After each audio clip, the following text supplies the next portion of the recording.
Hello my friends, welcome to our channel e-learning A to Z. In this video, we are going to discuss another example of compression member. Here we shall design one built-up column section. Example 3.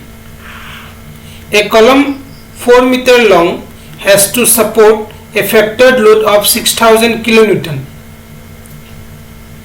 The column is effectively held at both ends and restrained in direction at one of the ends. Design the column using beam sections and plates. Let's start the solution. First of all, I shall write the given data. Length of the column, it is 4 meter. Then end conditions. As per the data given in the question, the column is effectively held at both ends and restrained in direction at one of the ends. That means one end of the column is fixed and the other end of the column is hinged. This is hinged and this is fixed. That's why end conditions is written as one end fixed and the other end hinged. Then axial load on the column, which is 6000 kN. This is the factored load acting on the column. Before starting the design part, first we have to assume the design compressive stress in the column section, which is denoted by FCD. We have to remember these 3 points as a thumb rule for the assumption. First one for roll steel beam sections, the second one for angle strut, and the third one for compression members carrying large loads. So in this example, the third step we have to follow, which is for large load. As in this case, the total axial factored load is 6000 kN. For this type of members, design stress may be assumed as 200 Newton per mm square. Let's assume design compressive stress of the column be FCD 200 Newton per mm square. We have to calculate the effective area which is required, that is AE. We know that design compressive strength PD is equal to effective area into design compressive stress. So AE equal PD by FCD. If the given factored load is assumed as design compressive force PD, then AE is calculated dividing PD by FCD. So PD is 6000 kN. By multiplying it with 10 cube converted to Newton, then 200 is the FCD. So finally the effective required cross sectional area is 30,000 mm square. Let's try with ISHB 450 at the rate 907 Newton per meter. So if you see the steel table, we have two ISHB 450, this one and that one. As here I have mentioned 907 Newton per meter is the weight per meter, so you have to follow the properties of the second one, which has weight 907.4 Newton per meter. First of all, I shall write the properties of the I section from the steel table. Here H, which is the total depth of the section, it is 450 mm. Then BF, width of the flange, or sometimes it is called breadth of the flange, is 250 mm. Next, thickness of the flange TF, it is 13.7 mm. Then total cross sectional area of the I section, it is 117.89 centimeter square or 11789 mm square. Next, IZZ 40349.9 centimeter to the power 4. If I have to convert it to mm to the power 4, I have to multiply it by 10 to the power 4. Similarly for IYY, so it is 3045 into 10 to the power 4 mm to the power 4. Therefore, area to be provided by the plates. In this example, total cross sectional area required was 30,000. So if I use a I section whose cross sectional area is 11,789, the rest of the cross sectional area will be covered by the plates, which is 18,211 mm square. Selecting 20 mm thick plates, breadth B of the plates required. If B is the breadth of the plate and 20 is the thickness, so B into 20 will be the area of one plate. Here we shall provide two plates at top and bottom, so we have to multiply it by 2. So this will be equal to the rest of the area 18211. From this equation we shall calculate the breadth, which is 455.30 mm. Therefore, provided 500 mm into 20 mm plate both at top and bottom.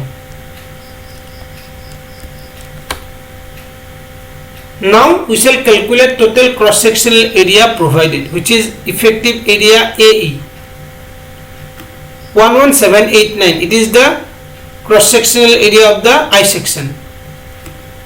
50 into 20 is the cross sectional area of one plate. As we have provided top and bottom, it will be multiplied by 2 for two plates.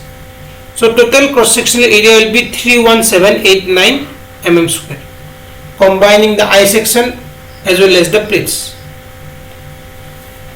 This given column section is a built up section because it is made up of one I section and two plates. Therefore, it belongs to buckling class C. If you see the table number 10 of IS 800-2007, here for built up members, buckling class is always C. Now I have to calculate the sectional properties. IZZ means moment of inertia of the whole column section about ZZ. So for the I section, IZZ is written from the steel table, which is 40349.9 into 10 power 4 mm 3 power 4. Along with this, I have to add up IZZ for the plates for both top and bottom. If I see the top plate, its own ZZ axis will be this one, which is passes through the center line of the plate, and it is parallel to the ZZ axis of the whole cross section. So if I calculate IZZ for the plate about its own ZZ axis, it will be 500 into 20 cube by 12. If I calculate IZZ for the plate about the overall ZZ axis, I have to know this distance. So this distance will be 450 by 2 plus 20 by 2, which is 225 plus 10.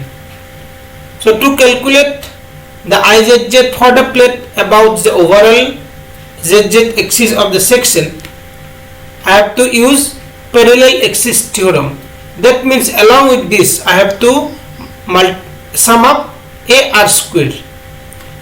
A is the area of the plate, 500 into 20, and R is 225 plus 10 whole square. So this is for one plate. So for two plates I have to multiply it by 2. So this will give us the IZZ for both the plates at top and bottom. So to calculate IZZ for whole cross section of the column, so I have to sum up IZZ for I section also. So finally IZZ is calculated as 1508.666 into 10 over 6 mm to the power 4. Similarly for IY of the whole cross section, first of all I shall write the IYY for I section, and then I have to add up the IYY for the plate. If I see for the top plate, this is the YY axis of the plate as well as YY axis of the whole cross section. So IYY of the plate about its own YY axis and about the YY axis of the whole cross section will be same. So it will be 20 into 500 cube by 12 for one plate, and if I multiply it by 2 for the two plates I will get. So total IYY of the whole cross section will be 447.117 into 10 over 6 mm to the power 4. Here IYY is less than IZZ. Therefore buckling about YY axis govern the design. Now radius of gyration R is equal to RYY, which is equal to root over of IYY divided by A. Why I have used here IYY? Because moment of inertia above the YY axis is less than IZZ. So radius of gyration is calculated as 118.6 mm, where I have put the values of IYY and total area 31789, which is already calculated. Next, effective length KL. As I have already discussed for the given example, for the column one end is fixed and the other end is hinged. So its effective length from the table 11 of IS 800-2007 as 0.8 L. What is L? It is the actual length, which is given as 4 meter or 4000 mm. So effective length will be 3200 mm. Then we have to calculate slenderness ratio lambda, which is equal to KL by R. That means it is the ratio of effective length to radius of gyration. Effective length is 3200, radius of gyration is 118.6. So slenderness ratio is calculated as 26.98. Referring to table 9C of IS 800-2007 for slenderness ratio 26.98 and yield stress Fy equal 250 Newton per mm square. See why I am using table 9C for design compressive stress FCD, because we have identified that the buckling class of the column is class C, as it is a built up section. So we have to use different table for different buckling class. That thing you have to remember. In this case, our slenderness ratio, that is KL by R, is 26.98. So it will be in between 20 and 30. Also, for our structural steel, we commonly use yield stress 250. So, for 20 slenderness ratio, the FCD value will be 2 to 4, and for 30 it is 211. So, our FCD value will be in between 224 and 211. Now we have to interpolate to get the value of FCD. FCD equal to 224 minus. Why minus? Because from 224 to 211 it is decreasing. So our value of FCD for lambda equal 26.98 will be less than 224. So I have put it minus. So then 224 minus 211 divided by the gap between 30 and 20, it is 10 multiplied by 26.98 minus 20. So finally we shall get design compressive stress as 214.926 Newton per mm square. Next we have to calculate design compressive strength PD. If I follow the clause number 7.1.2 of IS 800/2007, here we shall get the formula for PD. PD equal A into FCD. A is 31789, which is the total cross-sectional area of the column, and FCD is calculated as 214.926. So design compressive strength PD is calculated as 6832282 Newton or 6832.282 kilonewton, and it is greater than 6000 kilonewton, which is the given factored axial load. That means P, which is a given factored load, is less than PD, designed compressive strength PD. This is satisfied. P is less than PD. Hence, our design for the column is safe. So this is all about the design of a built-up column section. I hope you have learned something on the design of steel column. So if you have any suggestions or queries, you can put at the comment section. Also, if you have any doubt regarding this question, you can mail me to my mail address. Thanks for watching the video. If you are new to my channel, please subscribe it for regular updates. Also share with your friends. Thank you.